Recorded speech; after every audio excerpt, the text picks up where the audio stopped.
I'm Big Will Evanson, and it's time to talk sports. Boy, it is a busy time of year in sports. Let's get you caught up with what you need to know in Western Slope Sports. We begin with what was a monumental weekend at Ball Arena for the Chassa State Wrestling Championships, as Fruita's Tatum Williams put on a show on the big stage, grappling his way to D51's first state title since 2020. Williams is your 5A 285-pound state champion, as Fruita as a team finishes 5th at states. And a humongous congratulations to the girls from the Grand Valley D51 Phoenix as they take home the program's first ever 5A state championship. But they told us back in early January they were not to be messed with. I think we could honestly compete with the top in the country. Chad knows it, we all know it. If we put a good year together and everybody wrestles and we stay healthy, we can compete with anybody. Stay tuned this week as we hear from Central girls and Fruita boys about their victorious weekends. Plus, a big shout out to Cedar Edge boys as they take home their program's first ever 2A state title. But we've got some big news for CMU as Mavericks volleyball has got their new leader. Tough shoes to fill, replacing the great Dave Fleming, who's out to North Texas. But new head coach Austin Albers will certainly try. Albers spent the last 6 seasons across the mountains at CSU Pueblo.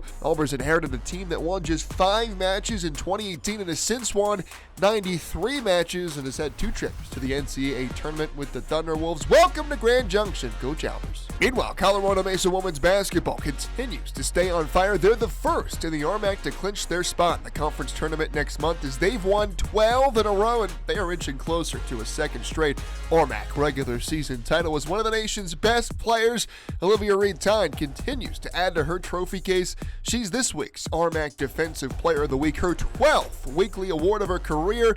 The 19-4 Mavericks are back at home Thursday night against South Dakota Mines. And tonight we've got some great high school basketball action across the Western Slope. It's senior night at Palisade High School as the Bulldogs will welcome the Coal Ridge Titans to town. Plus, a huge Western Slope League battle up in the back as Burke Largent and the Dragons welcome Jack Vig and the Plateau Valley Cowboys. Should be a high-flying affair in the mountains.